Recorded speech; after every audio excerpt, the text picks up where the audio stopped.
as a design group sitting together, let's not cut each other, let's build together. And I think that is what differentiates a good designer from somebody who knows design, is how much heart you're putting into the user's needs. You said that always go say yes as an experiment, in improv. Like, how do you convince your dev team to be like, हाँ ठीक है कर देंगे? But when it comes to the 6th, 7th and 8th idea, by that time you've exhausted all your knowledge. You are in a state of limbo, and that is where the crazy things happen. It's okay. If you have done something great, it has not worked out, we'll do it again and again and again. The hardest days are the most enjoyable as well. Yeah. In reflection.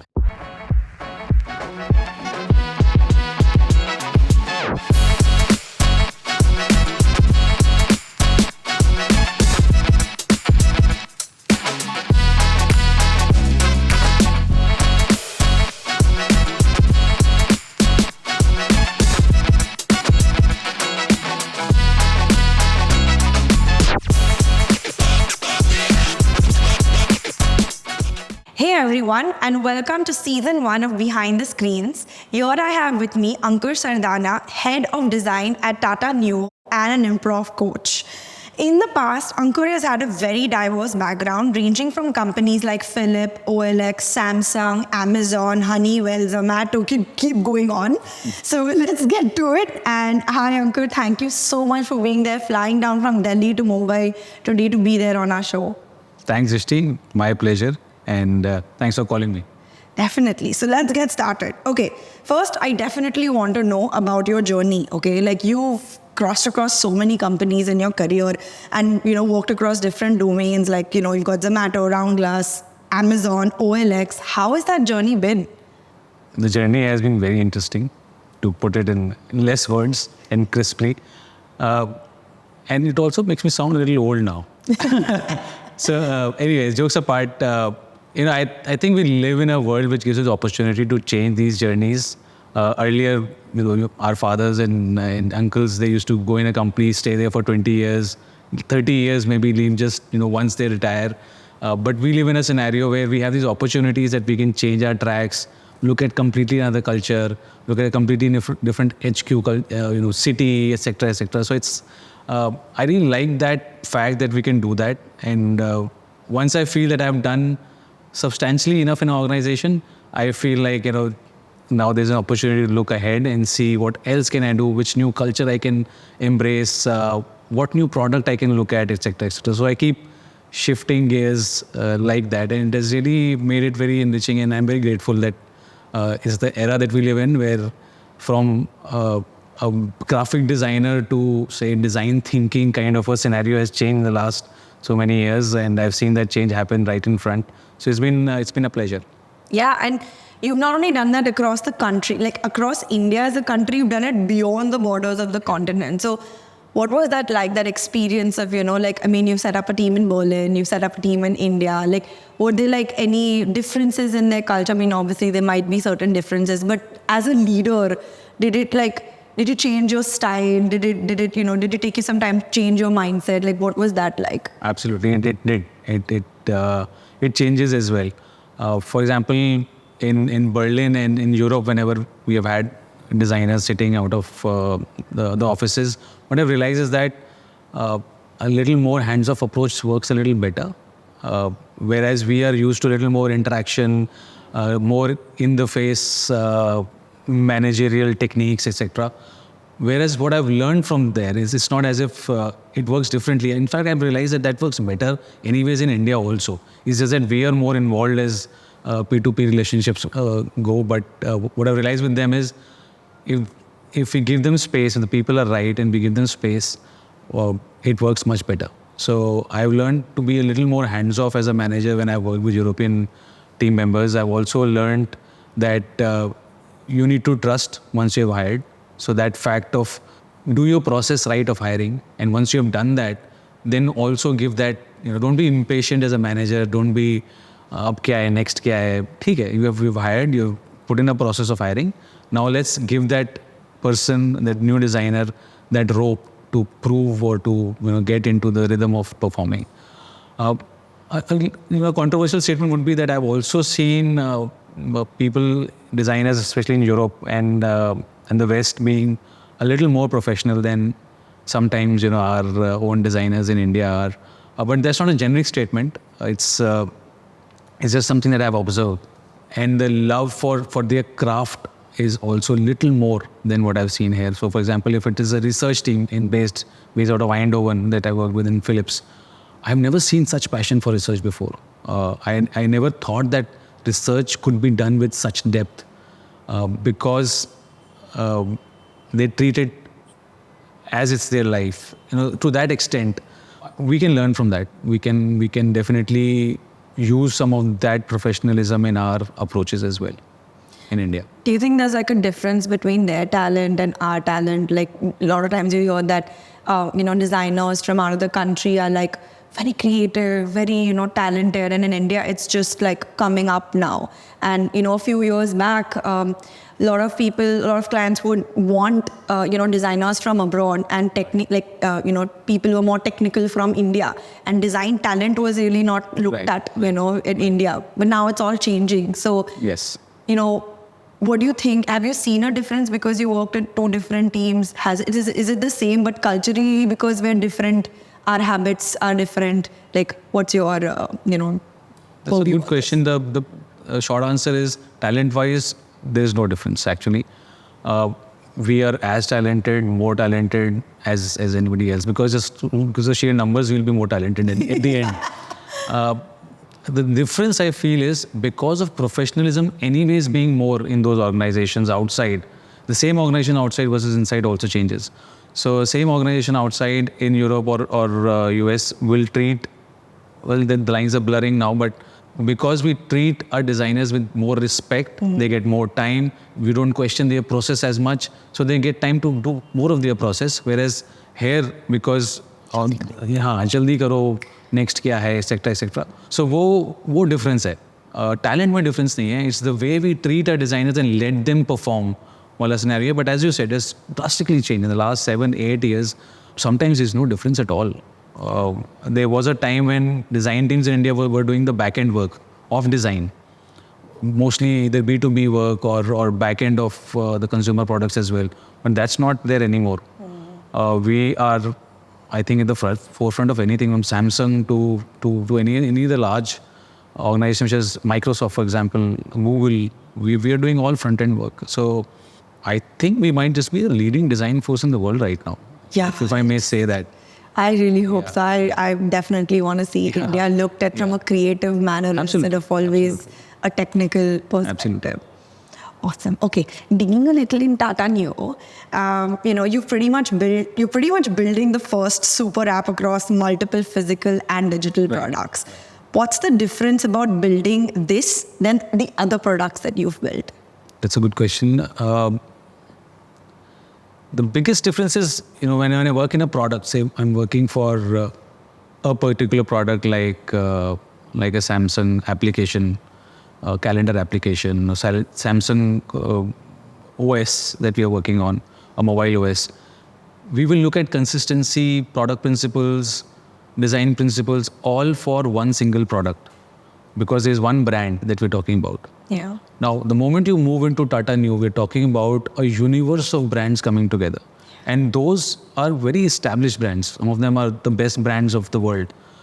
Taj, we're talking about Tanishq, we're talking about Tata Motors, we're talking about Big Basket, 1MG, all big brands with obviously a lot of design talent within them who have built those brands the way they are. Now you're going to bring all of those experiences together on one single app. What it does is that you need to create not just a system, but like an unsystem or a system which is actually not consistent. So it's a misnomer of sorts. It's like an irony that you're creating a system, but you're creating a system for it to be almost like a no system or an unsystem, as I say it. So that different brands, different experiences can come and fit and have their own journeys, which can be distinct by themselves, which is drastically different from any other product that I've ever done. So to be able to be in this scenario, we're looking at all these. If you're going for, say, a travel journey, the experience that I need to give them is a very travel-oriented experience. But if you're going to buy grocery, for example, it's going to be a very point-in-time commerce transaction kind of a relationship. So how do you manage both of these on the same platform, connecting these through some thin threads, but letting them open and having their own experiences? That's a crazy challenge. So I think that this is what we're trying to do in Tata Neu. It's a crazy challenge. We're very excited that we are on the right track. Of course, there's a lot to cover for in the next 1 year, I'm sure, and but it feels to be on the right track. So one of the most important things I think, when you're talking about Tata Neu is that storytelling is a very important part of this application. Sure. And everyone's had their own personal stories and journeys and experiences with various brands of Tata that are there. And I think you're looking at it probably from a perspective that I would like to connect all these different stories and make one larger story to make the journey easier for the user. So how important do you think you've applied the principles of storytelling or the thought process of storytelling in this application? It's very important. The storytelling for us is going to be exceedingly important as we bring in all the brands together. As you said, all brands have their own stories. Now we're knitting them together, and all of them under the Tata House of Brands. So I think what we want to do is we want to take the focus from just pure commerce to, say, a relationship-based commerce, which is not just point in time that you come to us to just buy us a single thing, but you look at us throughout your life for different occasions, for different events, different life stages. And to do that, we'll need to bring in the right value propositions and stories into it. So I think that's a journey that we are onto, and I'm very excited that if you look at our branding during IPL, and if you look at the advertisements, we're moving towards that kind of storytelling. One of the campaigns was around Mood Hi Badal Diya. So we want to change the mood of people when they come to Tata Neu app, and not just, so trying to build a relationship with our customer base and not just a point-in-time commerce. So Ankur, you were telling about storytelling, right, in your previous answer. How important do you think it is for us designers to really understand storytelling and, apply it in whatever we do? Extremely important. This day I feel that storytelling is an inexhaustible resource for designers. We should just use it as much as possible. Jitna bhi karoge, kam hi rahega. And that is surprising that we don't use it enough. In fact, I would say that it's a skill that should be taught properly at design schools, and all designers, all people wanting to get into design should look at storytelling as a very important toolkit. We have our Adobe suite and we all have Figma and everything else.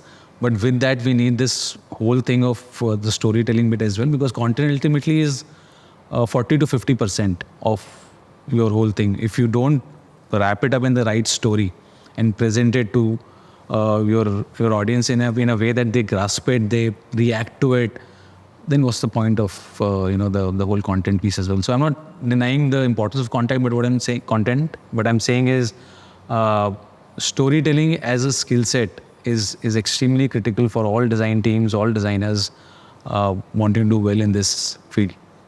Can you give me an example of when you used your storytelling skills to really sell, what you wanted to talk about in design? Could be anything. Could be an experience with your boss, or it could be an experience with your team. Could be anything. So I use a lot of different techniques at different points in time listing. For example, if you're presenting to say an audience which doesn't have time, a CXO level audience, we have to understand they're coming from a scenario with they looked at, say, a previous presentation before. They have had a difficult conversation in the morning with a large team. And we have to understand that these people are coming with a lot in their minds. They're sitting there, but they might not be there. So how do you bring attention to that? I sometimes would use a movie, sometimes I would use a sound, sometimes I would involve them in an ice-breaking activity, which sounds ridiculous when you're talking about giving a design pitch and talking about ice-breaking activity at the start of it. But it works. It gets them into a mood of play. It gets them into a mood where they're relaxed and they're open to listening first. And then once you're open to listening and open to what we are presenting, then we need to see that we keep grabbing the attention till we go ahead. So, for example, using the hero's arc as an example, where Joseph Campbell's hero's journey, where you set up a context at the start, bringing in a problem after that, solving the problem in a way which is very surprising but exciting, and then closing it with hope and future in mind. So you have this whole arc that why can't we use that same arc when we are presenting a design case, for example? Why don't we start with the problem? We show what the conflict is. The conflict needs to be major. Otherwise, what's the problem? The conflict is small and doesn't make any difference. So you need to bring in that conflict, that the conflict is important that you're solving, the problem that you're solving. And this is how I resolve it in a very creative, surprising way. Not shocking way, but a surprising way. And then I'm ending this with a lot of hope and positivity for them to take back. When you present your design case study or a concept or anything like that in that manner to your audience, they are bound to react to it. Through nature, through evolution, we are bound to react to stories. And your audience will also react to story in that particular way. So I use a story arc many times, and I use the whole concept of storytelling and use different media, not presentation all the time. Again, your audience must have seen presentation since morning, etc., etc. They don't want to see another presentation. Use some theatrical technique, use some sound, use different media if possible. Give some printouts, hand over something in their hands, and use all these gimmicks, not gimmicks, these actually techniques, all these tools and techniques to enhance your content and reach out. So I think this is very critical, and we do very less of it. We should do much more of it. Nice.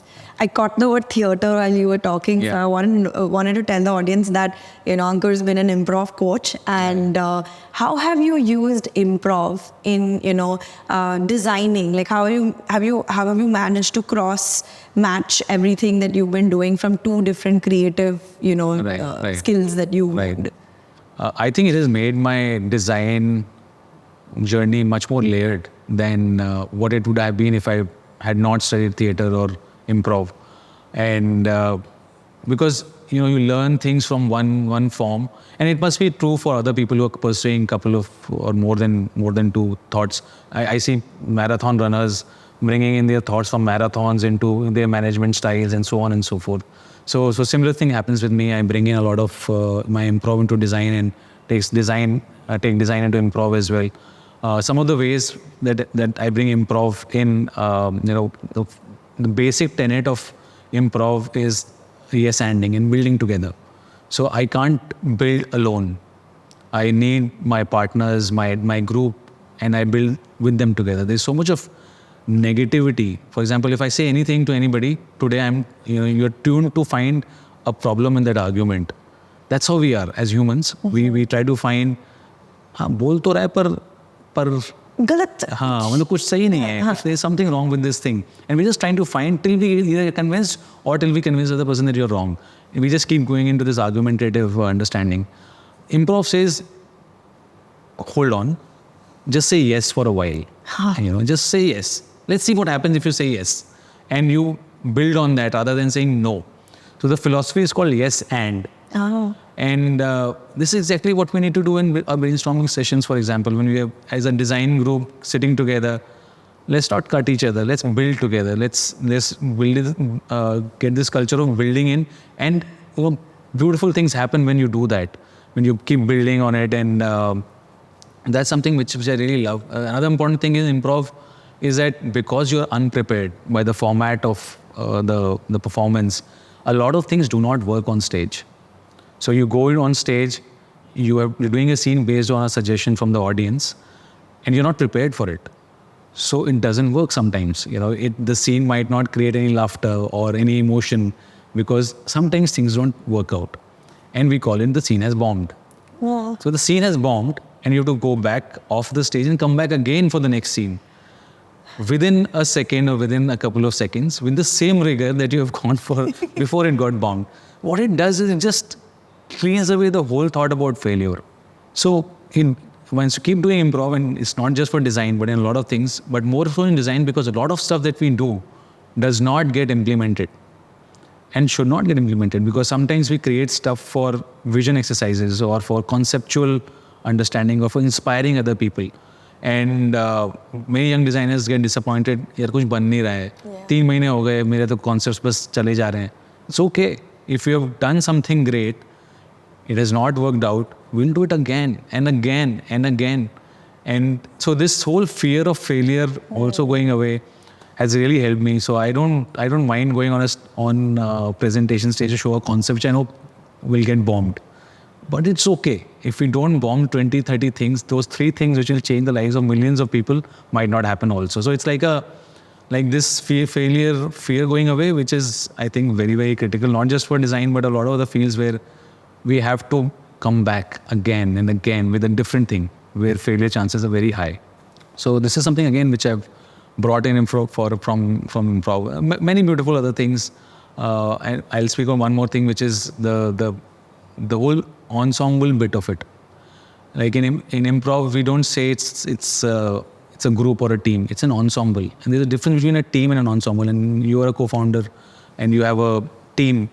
How do you run that team? Do you run that team as a team, as a manager and a team, or an ensemble where we are all driven towards a common purpose, and we'll have your back whatever may happen, and if you don't work, you have some problem, I'll come in and pitch in, and that kind of a sporty feeling which improv brings in, which I feel is also great. So usually I try to set the manifesto of the team. What is the manifesto of our team together? There's a lot of emphasis on bonding together. Before we get to work, we will do the work as well, but there's a lot of emphasis on bonding, which makes us an ensemble and not just a team. So I think that's, again, something that I've kind of derived from improv. So yeah, that's very interesting. A lot of influences. Yeah, definitely. Yeah. I have one very interesting question, which is what you said. I want to be an ensemble. I don't want to be a manager, and I try very hard to be an ensemble. But I'm so stressed out, sometimes because of crazy deadlines and deliveries, etc.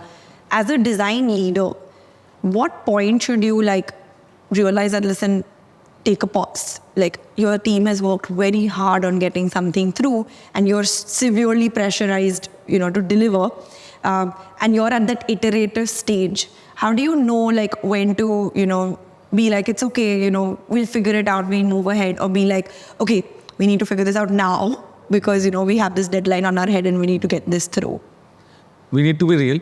These are real situations, and this will happen. How I deal with it is that I have made it very clear to myself first that for me, both are equal. The process and the product are going to be equal, and we'll stick to this no matter what. So it's a commitment to yourself that one has to make. There'll be still some realistic deadlines. There'll be still some pressure situations where this might still break, but I just try to move it to say 99%, 98% I'll not break, and let it be process and product almost equal, and sometimes process wins. And because process wins, my ensemble would lead the deadline most of the times. But I understand. I hear you as well. There will be a day where it'll be like, guys, today is the day where we might need to push the boundaries and we might go ahead. But then let's again do as an ensemble. Together, yeah. Let's do it together. And if you're a good leader, which I'm sure you are, and you lead the way. And when you lead the way, they'll see it, in front of them. And when everybody sees that attitude towards a crisis, then the ensemble moves there also. So, and that becomes a party as well. Right? The hardest days are the most enjoyable as well. Yeah. In reflection, and so I think even in those situations, ensemble would ultimately work. Yeah, I'm gonna definitely consciously gonna change my vote from team to ensemble. I was like, guys, we're an ensemble, we're not a team. We're gonna do this together. Yeah. So one more thing, you said that always go say yes as an experiment, in improv. Like, how do you convince your dev team to be like, हाँ ठीक है कर देंगे? Because they're always like, no. Actually, interesting thing with dev that I've seen is they'll say yes, but they'll have a but with that. Yeah.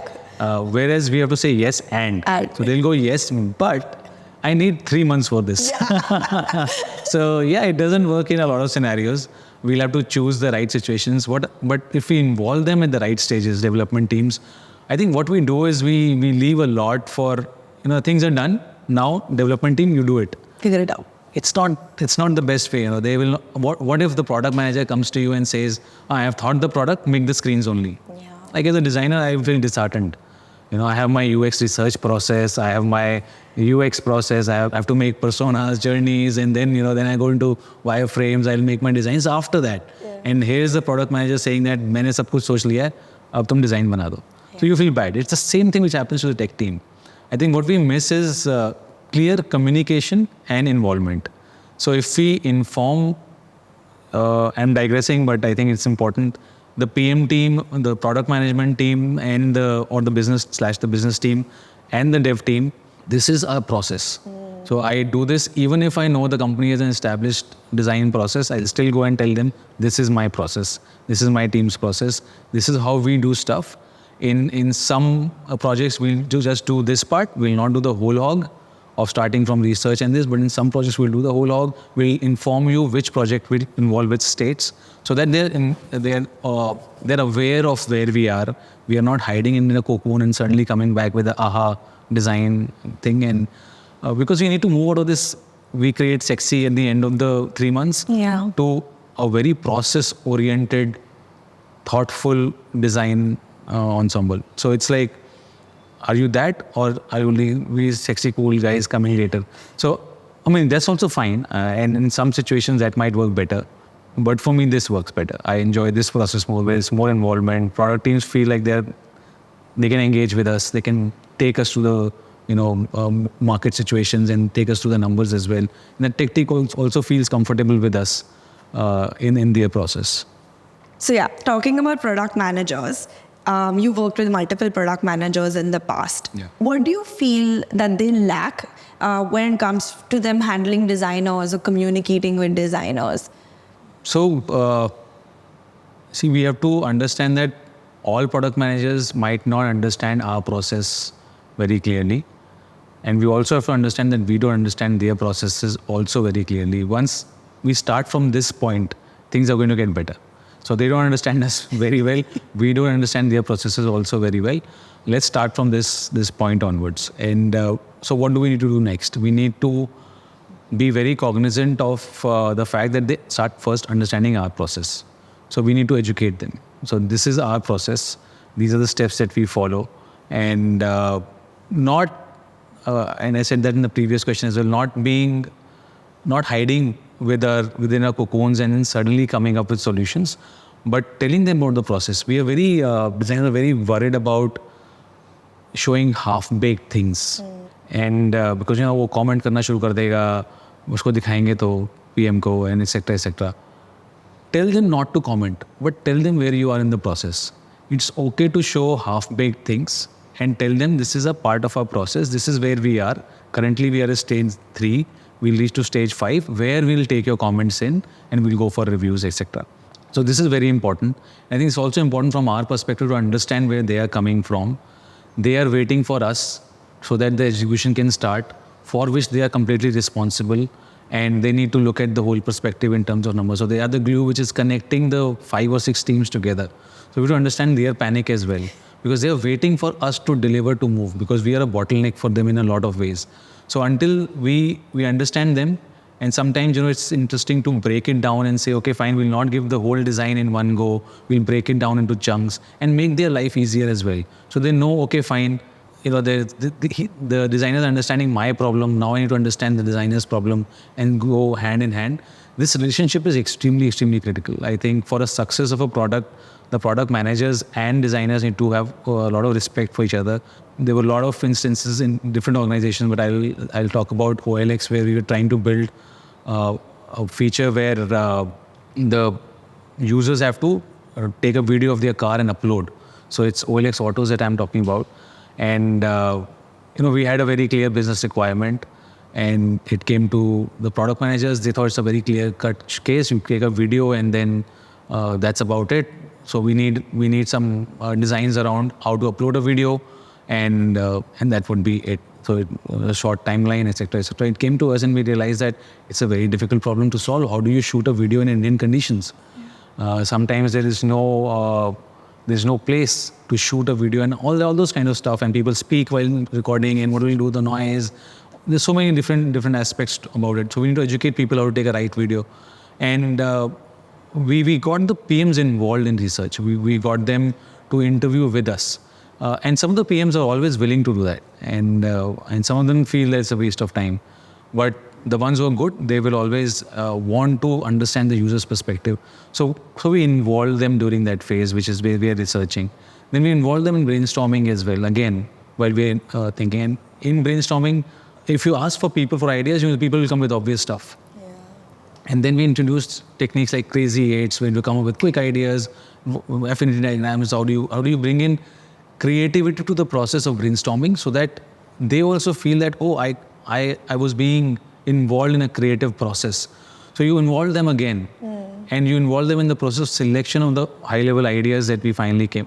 And we came up with patentable ideas through that workshop, and involving them again in the patent process. So we're involving them in the process where they feel equally important of the ownership of the creation of the idea, and it's more meaningful. So and I think this was one of the best features. We made sure that you can take a video from an angle where how do you give instructions, 3D based instructions to people to shoot while they're taking their car. How much of the video is the right video, etc., etc. So it was a very interesting exercise, and it became a very nice feature later as well.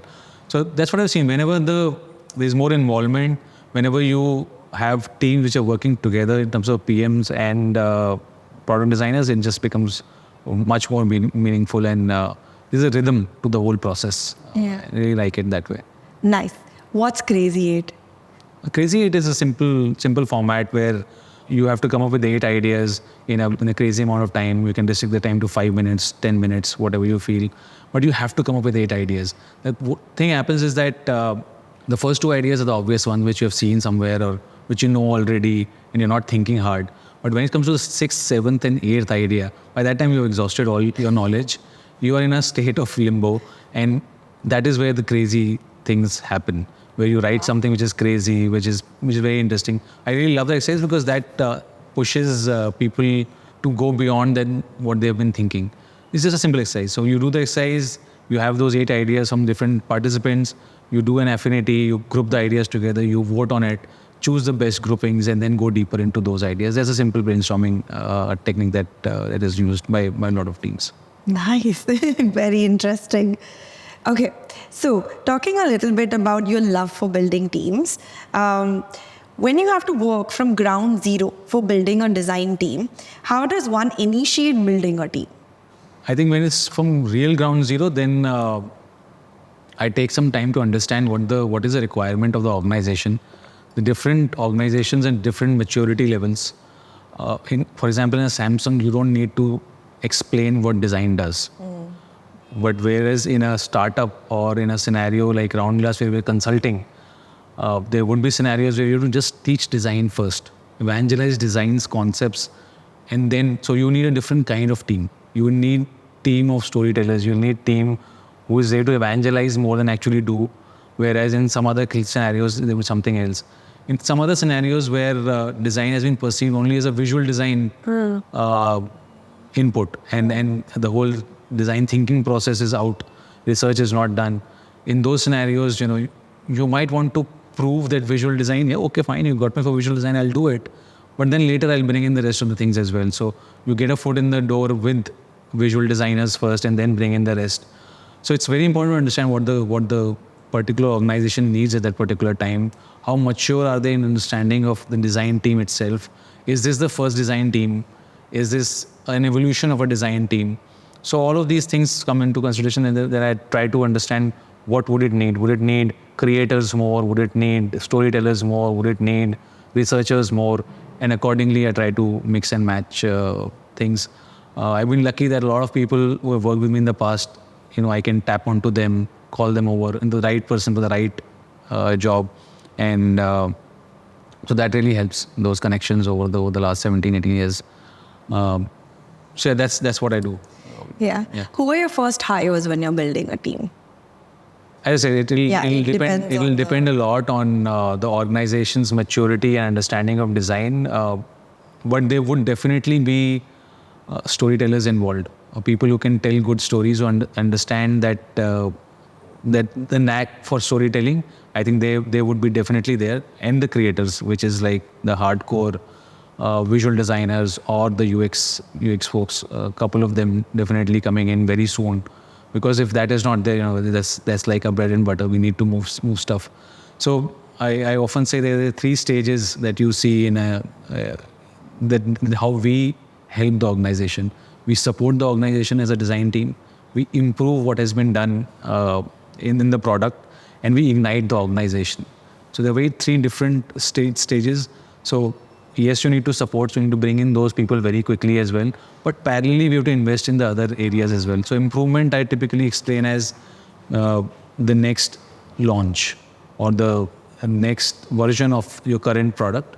Whereas igniting is seeping into the DNA of the organization, becoming part of different kinds of brainstorming sessions.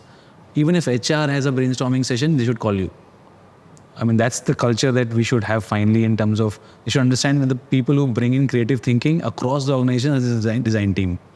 And that's how I call that ignite. So where we're not just doing the product, but we're actually helping the whole organization getting redesigned is where we should look at. So it's a long journey. It happens in different ways in different organizations.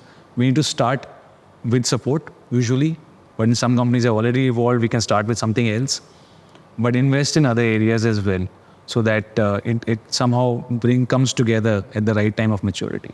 Wow, that's so cool. Like, that's very well said. Thanks. Okay. What are the key qualities or characteristics you look for when selecting team members? Skills to start with. What are the core skills that I'm looking for at that moment? If it is a visual designer, I look for a style. Does this designer have her or his own style and is not following the trend? It might be a very slick designer with very, very sophisticated use of tools, but doesn't have a style. I feel not comfortable. I would like to see visual designers coming with their own style. So for visual designers, I think that's very important. And for UX folks, I look at, they know the process, but do they understand why this step in the process, and they really love the process or not? So it's like, one thing is knowing the process. So I see a lot of students, especially doing these small courses, and persona banaya हमने user journey बनाया है, case study. So very typical case study, looking the same, and without the heart in it. And I think that is what differentiates a good designer from somebody who knows design, is how much heart you're putting into the user's needs. And why are you doing persona? Ultimately, you're doing it for user needs. So are they talking about the needs very passionately, or are they talking about it like, I have completed a process step? That's very important for me to understand. And that is where also, I think another important aspect comes into picture, which is how honest you are, how vulnerable you are with me in the interview. Are you open to be vulnerable or not? People who are vulnerable and open to be vulnerable in interview, I feel will connect to users even more. So this factor of vulnerability, I really love, and I see that they're bringing themselves on the table. And I think designers need to do that. If you're not emotionally charged, if you're not there yourself. Or it's okay to not know everything. It's not okay. It's actually okay. I'll teach you how to make good personas. That's fine. But if you don't know how to talk to a person the right way, or how to go deep and be empathetic, that I might not be able to teach you so much. That is a character trait. So I think this vulnerability and being emotional about things, I think is a very strong trait, which comes across in an interview when people talk about their process. हमने 4 लोगों से बात करी, 4 लोगों से बात करनी नहीं, क्या बात करी? और वो एक बात जो आपको बहुत छू गई, जिसकी वजह से आपने क्या किया next. I think that story only makes it for me. If somebody does that, it really, I hope people don't start doing that now in the next interviews. But that is what makes sense for me. It's that softer part somewhere as well. Yeah. Very funnily, I just realized that, few years, 10 years back, 15 years back, everyone had similar resumes that were there. And the person would have like a unique resume. We would be like, oh, iska resume ekdam alag hai. They stand out, get me into a call with this guy. Now, designer case studies are like resumes for the design industry. Everything just like looks just the same. And the guy who's done it extremely differently, you want to have a call with that person. Very well said. And it's because I think the coaches or the teachers are teaching them in a very standard way, which is fine, which is okay. They need to know the steps. But I think things like storytelling, like if you're telling them the only media to present is a PDF that you will send or a website link that you will send, that also restricts people. So I recently got a resume on a video in an animated format. It really creates a different impact.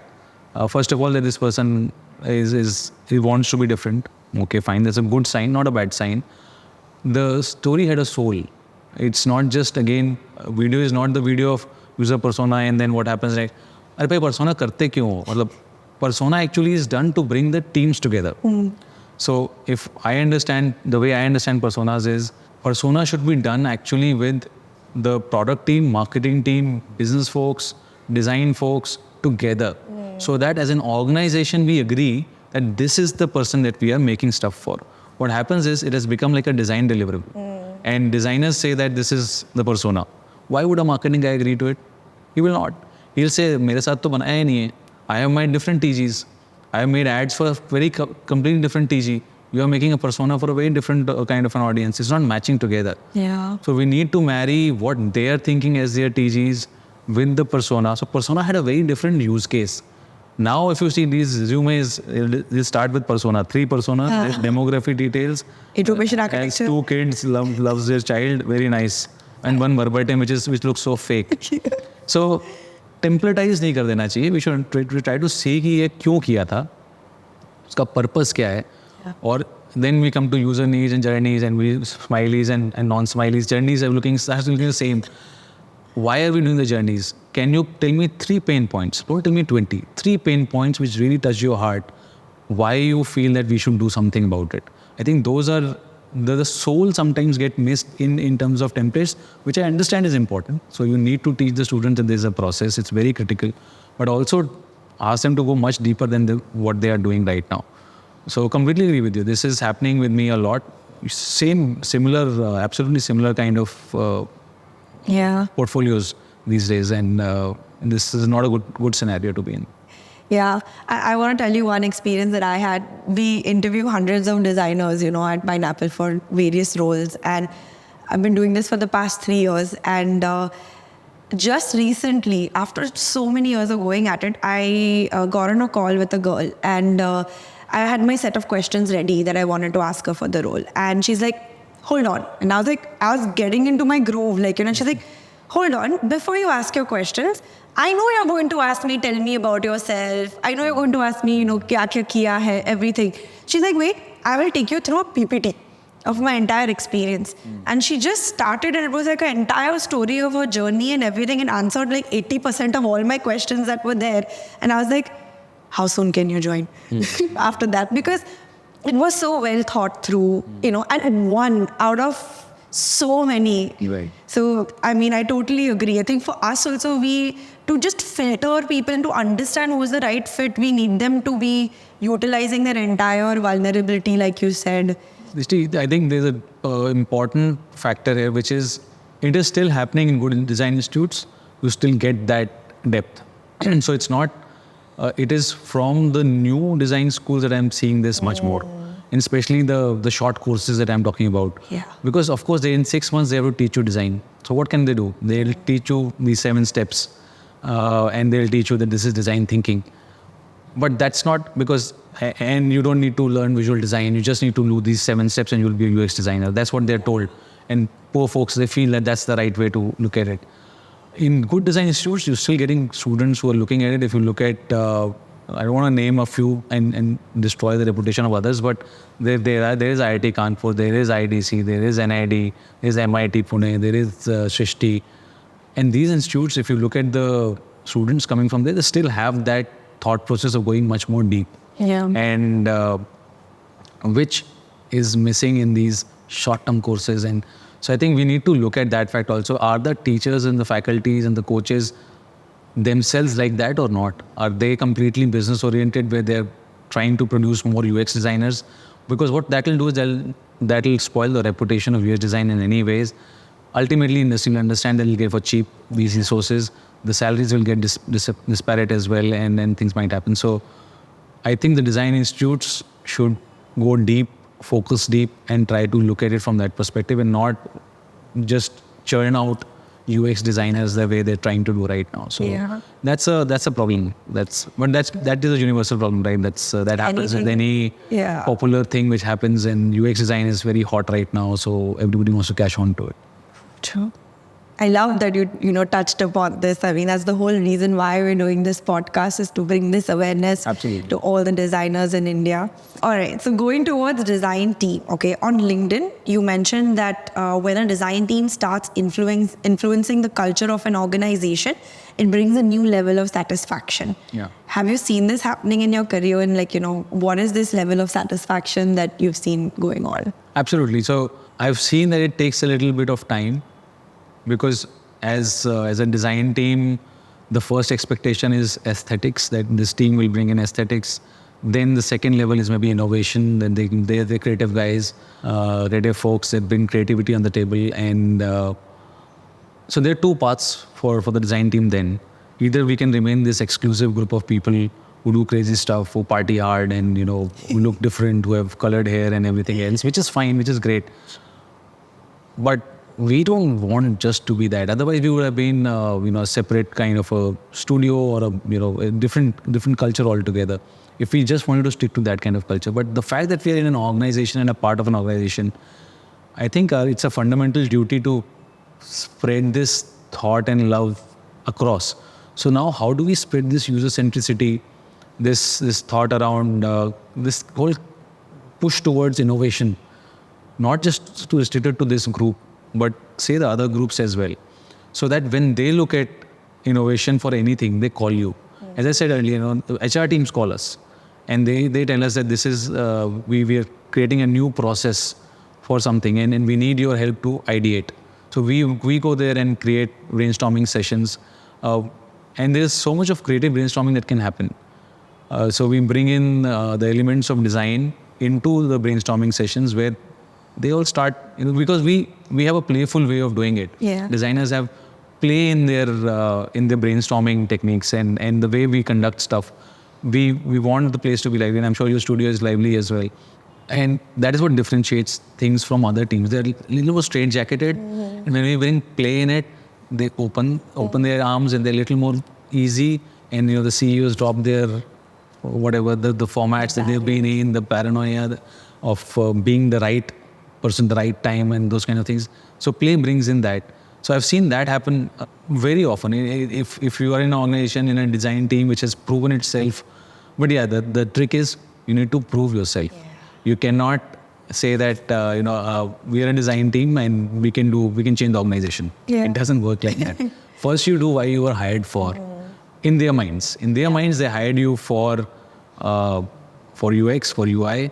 Let's do that. Let's get some numbers in. Let's prove our worth there, and then start percolating in other areas as well, where we are seen as people to reach out to when we need to bring in freshness, creativity in the organization, take a big leap in things, etc., etc. So all hands, creative events.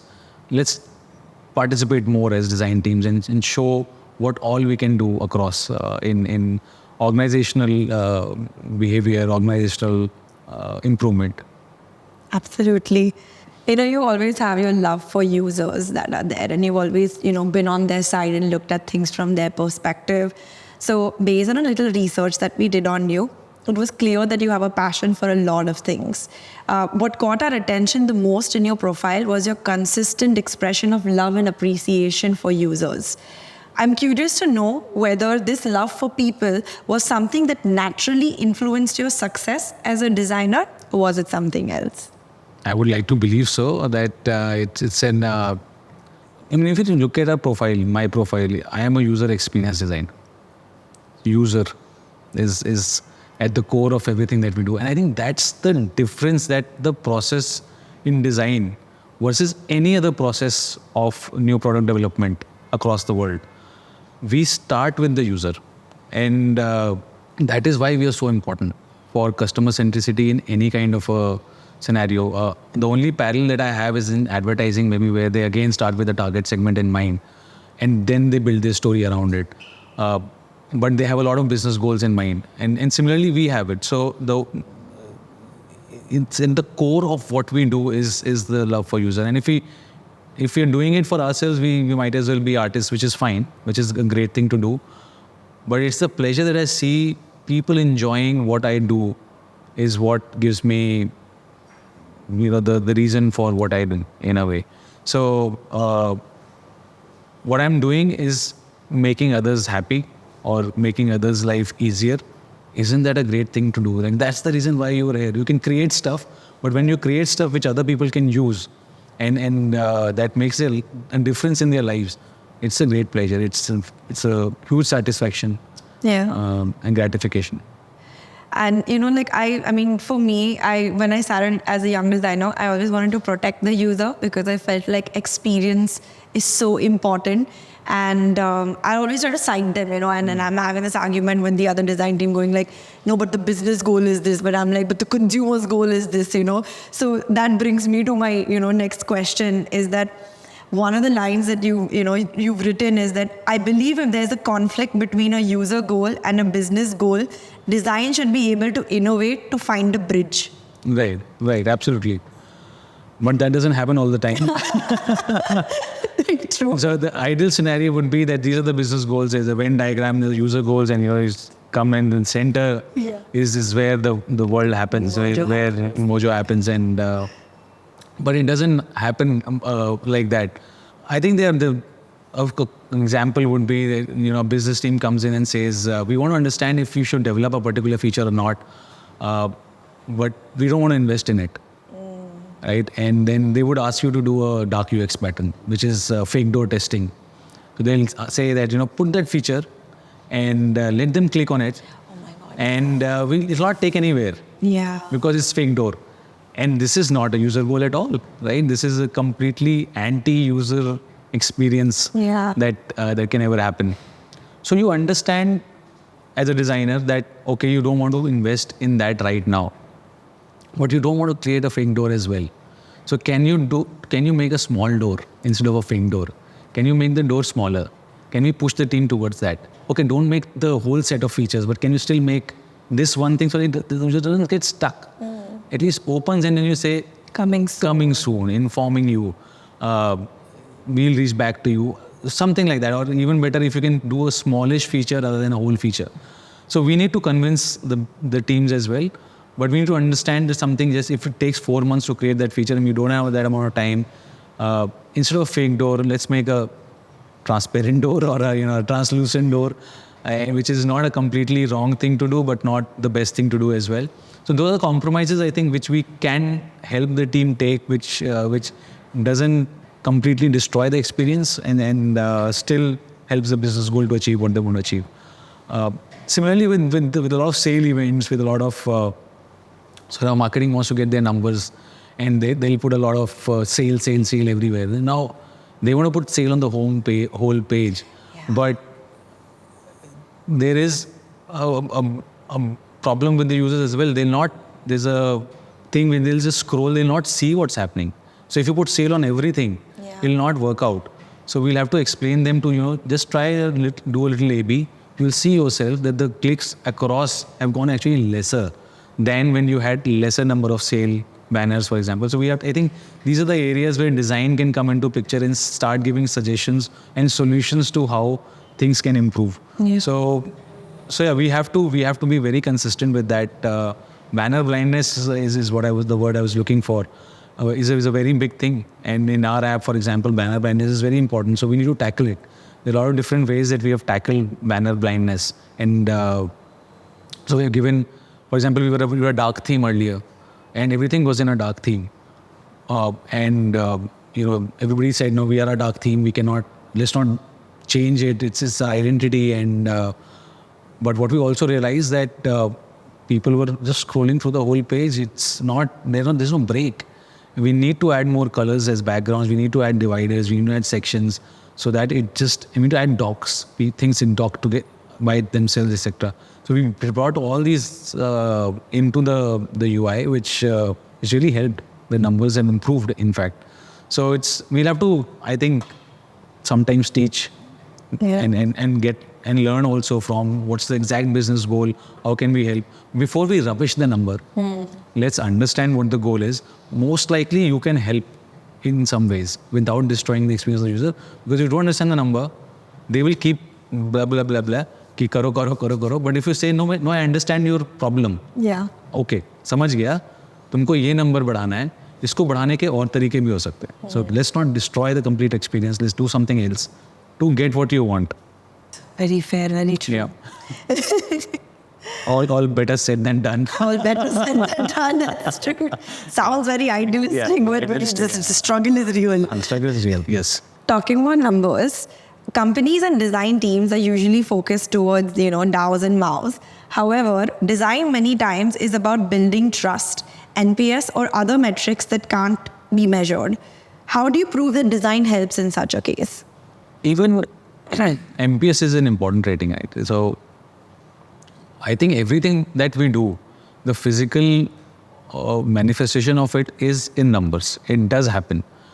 So it might happen quickly, it might happen a little late, but it does happen. So I think designers should stop saying that numbers don't matter to us, or we don't affect numbers, but sometimes emotions will ultimately lead to numbers only. All relationships ultimately will lead to something materialistic also. So it's something like that. It is not as if you're just giving all the time to the users and users are not giving you back. So there is nothing that you do, even in, for example, I can take an example of a lot of applications use trust tags, or we bring in trust and all that. If you do it right, at the right times, at the right moments, then it does create an impact over a period of time. If you show the right videos, right content at the right time, it does create an impact in the long term. So I feel even if it is emotionally based content or emotion based features that we have put in something, it might take a little time, but it'll revert. Or you can take a quick check. You can do quick ratings. You can understand do you like this or not, those kind of things. Do an A/B and understand that if people are liking this or not. So we should stop saying that sometimes, that we don't do numbers. We do numbers. Everything that we do will translate into something which is useful, productive and materialistic and tangible. That will happen. It is the time cycle that we're talking about. Some things might happen. The problem is that with marketing and with business, they're looking at very quick gains. Yeah. Sale for the weekend. So they want to cash on the weekend. अभी उसमें हम लोग कितना कर लेंगे? ठीक है, we can do something. But what we do has a long-lasting impact. There's a long-termism associated with what we do. And so ultimately there'll be impact in NPS, in bounce rate, in DAOs also at some point of time. The DAOs and MAOs are problematic because they're very instant. Yeah. But with NPS, with overall ratings on the Play Stores and iStore, so there we do make an impact after a certain point of time. So let's not say that. We make an impact short or long. That's the question. Yeah. We talked about motion design behind the screens, Yes. on the screens. How does motion design, influence the way any kind of design that goes out in the market? How important is motion design as a critical skill these days? You asked me about the first hires in my team. A motion designer would certainly be in the first 3. Yeah. Because I feel now that I'm myself not a motion designer, but I'm a lover. And I've realized that the world that we live in and the apps that we see, the things that we are used to, the delight and the effect, the importance of motion design is extremely high. And if used well, not overused, it can be the single most critical factor between one app versus the other. It's that important. And I've seen the benefits of it. I've been in a scenario where there was no motion design at all. And now we are in a place where we have motion design as a very critical aspect, and I think it's only going to increase. The trick is not to overdo it, to have a philosophy behind your motion design. And I see motion designer coming with those philosophies. So it's not random motion design. There's a logic to if there's a ball bouncing, what's the time that the ball bounces? How do you relate it to the other swooshes that you have inside the application? So there's all there is a vocabulary of motion design, which then plays substantial role in the design system as well. So I don't see any further design system in the coming future without motion design being a very critical component of your design system. So a design system will not be made now without a motion designer, I would say, in the future, even now. Yeah. Yeah. Absolutely true. And makes it also so much more interesting to go through a design system that can take you through that journey. This is delightful. Yeah. We say that such a design is delightful and of course functional and useful and all those things as well. But the delight which can come from motion graphics is so instant. It's a very instant delight which it brings. And it stays with you. Absolutely. When you see something like that compared to like a static design. Absolutely. Lovely. Okay, so I'm gonna now get you a little bit into improv because I definitely wanted to see that happen. So I'm gonna give you a scenario. Are you ready for it? I'm going to try to be ready. Mostly I'm just going to be still. No. Okay, imagine that you're a UX designer, an early stage UX designer, okay? And you're going to be interviewed by Ankur, which is you. So you're basically going to be interviewed by yourself, but you have to pretend that you're a UX designer. And the interview is done, okay? After the interview, Ankur tells you that you're not the right fit for this role. And you're a little upset and you're a little bit annoyed about it because, you think that Ankur didn't take the right decision. Yeah, I should have gotten it. So now you're at a coffee shop, okay, with your friend who's going to be me. And you want to rant over there. How would you behave? Okay, and I'm Ankur. You're the UX designer who was interviewed by Ankur but has been rejected by Ankur as a profile. And now I'm your friend and you're coming and ranting. Understood. यार मुझे नहीं पता इन लोगों को क्या चाहिए होता है आजकल. सारी चीज़ें दिखाई उसको मैंने उसको इतने पूरा प्रिंट आउट लेके गया था मैं यूज़र जर्नी का और उसने ठीक से देखा भी नहीं. उसको पसंद नहीं आया. मुझे लगता है वो कुछ और ही सोच रहा था. उसकी ना आंखें भी ऊपर जा रही थी. He was not looking at this when I was showing him. Oh. I think he's pretty arrogant. So do you think that the place is the right fit for you then? उसने last में कुछ चीज़ें बोली जिसको मुझे लगा कि sir काम करने का मन तो कर रहा है. तो तू और क्या कर सकता है फिर वापस पूछ इंटरव्यू के लिए. उसने बोला डीप में सोच के लाओ फिर से. I डीप में क्या मतलब कितना डीप जाऊँगा मैं. फिर से यूज़र से बात करूँ, कोई एक केस स्टडी बनाऊँ, कैसे करूँ बता. मे बी कोई अलग एंगल से देख लो. Maybe he was looking for something that but felt missing in what you presented to him. Did you get any kind of tone or like any hint that philosophical हो रहा था वो बहुत है. He was like, yeah, I like what you have done, but I didn't see a glint in his eye. But when he spoke at the end, then he was very emphatic about what he feels and all that stuff. So when he spoke at the end, I felt nice. Throughout the interview, I was feeling that he's not there. Yeah. What do you like about Ankur so much that you want to work with him? पता नहीं वही ना जो मुझे लग रहा है कि मेरे काम में मिसिंग था. अच्छा. वो उसको पता है. हाँ. So maybe hopefully थोड़ा दिन काम करके देख सकता हूँ उसके साथ. उसने कुछ एडवाइस दिया? हाँ एडवाइस दिया उसने कहा डीप सोचो. स्टोरी टेल का. So ठीक है, maybe I'll mail him again and see if he wants to chat. Keep trying fill his inbox, like annoy the hell out of him. मेरे को नहीं लगता वो चलेगा उसके साथ. I think I should send him like a story or something. अच्छा. है ना? Yeah, works. ठीक है. Done. मैं एक story भेजता हूँ उसको. And scene. That was a fun, interesting attempt. How did it feel? Like, you have to talk from... I wanted to put myself in a good light as well. Yeah.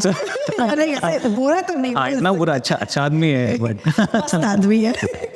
ठीक है, ठीक से नहीं देखा but he's a good person. So you might see it again. He might just. This is for all the designers out there applying to Tata Neu. And this has happened, by the way. Yeah. This happened. After the interview, there was a guy who... he himself, during the interview, felt that it's not happening with me. And we both felt it's not working out. Achha. And but I gave him because I wanted him. He was actually I thought he's the right guy for our team, and I gave him a pitch sort of at the end. But by the time he had made his mind, so it was like that. I didn't reject him. He himself felt that it's not the right place for me at this moment, but I still gave him a pitch. And a long time later, he again reached out to me, and then we met for a cup of tea, and then it worked out. So it was not as I rejected; it was the other way around. But it happens. Connect happens, If it works out, it works out. And a lot of times I also find that what we need is not there in the resume or in the portfolio or in the person. But in that case, you have to be very clean with your communication. You should have to tell that very clearly. Show that I'm sorry. It's not about you are actually a great person, and I don't want to get hurt, and I don't want you to get hurt about this rejection that is happening. It's just the situation that we are in. Yeah. So I might reach out to that person later in a different organization, and so that also happens. I reach out back on LinkedIn or someplace else, and yeah. Yeah, that's lovely. Alright. So Ankur, UX research is quite nascent in the industry. Since the past 1.5 years, it's been growing, and it's, taking an interesting take for UX designers to now vocally start asking companies and clients to consider research before beginning any project. What's your take on UX research in general in India, and do you think it's evolving? So research, I feel, is a very important part of the design process itself. In fact, in the design institutes, we are taught that they start from research, consumer being in the center, user being the center of our world. So as a process, it's always been there. As a technique and a tool, it has obviously evolved and it's evolving. We ourselves use a lot of different techniques in user research. We're doing a lot more remote testing than we were, which is a great change, because what it does is it increases the speed to start research drastically. Before COVID, we weren't really open. At least I wasn't very open to remote testing or remote research, because remote testing is still okay because websites are open remotely, etc., etc. But an in-person research, qualitative research was always much more preferred. What COVID taught us is that, things can happen remotely as well. Tools have evolved as well to aid in good testing. Yeah. So there are screen-based tools. There are so many other companies are using these interesting tools, which are telling us, what is the emotion while using this. And parallelly, you're talking to them, doing a CTA, cognitive task analysis, while they're using it. So because of the tools being involved, remote testing coming in, the speed to ground and to get a research running has gone drastically down, so you can do it very quickly. Yeah. So I think that has really helped. Because earlier this whole thing of अभी 1 महीना लगेगा, फिर research होगा, फिर उसका analysis होगा, recruitment होगा पहले. All those things are kind of jumped. Research we can start next week, and that is so great to see. Saying that, good research will need good researchers. Good researchers will need a good understanding of humans. So are all designers equipped to that? Maybe not. So there are some designers who are better at it. There's some. So I always feel that the team should have some influence of non-designers in research as well. So if the research team is inside the design team, then in that case also not only the designers should be doing research, but we should have, say, influence from psychology, behavioral sciences, at least 1 or 2 people who bring in that aspect where they're completely embedded in this thought process of user research, and they look at it from an ethnographic point of view as well. Because a lot of time as designers we are biased, and we're looking quick problems and quick solutions. So I found the problem, now I'll find a solution. Whereas maybe one needs to understand why this problem is there in the first place. What are the other points around that problem that we need to also look at when we design. So that aspect is very critical. So we try, at least in our research teams, bringing that aspect from outside, getting one non-designer to be present to kind of bring in that diversity. Nice. All right, so we're going to get to one word or one line answers that are going to be there. You think very fast, you don't have a lot of time to think, and be on your feet. All right, let's go. What's the one thing that you still feel you haven't learned yet after even being a leader? Fire people. Yeah, politically correct answer. Yes. In your view, what's the one point of differentiation between a good designer and a great designer? Emotion. What is your biggest failure in your design journey and what did you learn from it? The biggest failure it's not a failure because I feel I learned a lot, but has been when we have gone ahead with a lot of conceptual work without getting the business in at the right time. So getting the business inputs at the right time and is very critical. I think that is something that I change now. I try to get business involved in conceptual thinking much faster. Nice.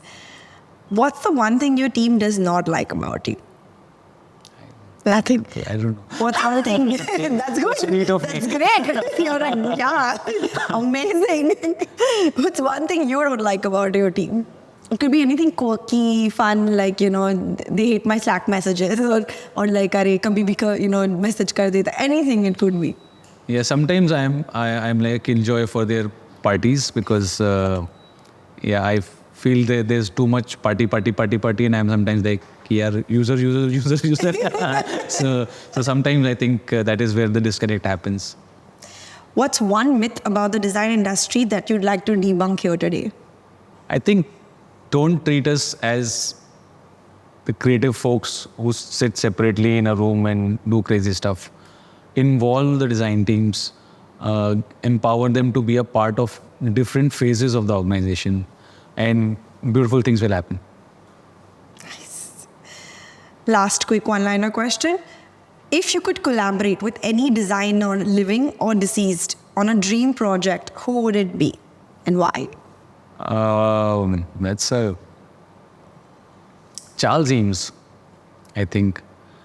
He's the guy who was behind a lot of great stuff which happened in terms of industrial design and its starting points. He was also a designer who had a lot of different media in his toolkit and a very deep thinker around what design is. So yes, around Charles Eames. Nice. All right. That comes to the final question of this podcast, the pineapple signature question. What does product design mean to you? Product design is most of my life. So it means a lot because that's what I've done most of my life. And because of the fact that it let me be the person that I am, I'm very thankful and grateful that I didn't have to change a lot about myself to fit into this role. In fact, when I started doing this is when I realized that, I don't need to fit in this. This is what I love to do. So yeah, it means everything.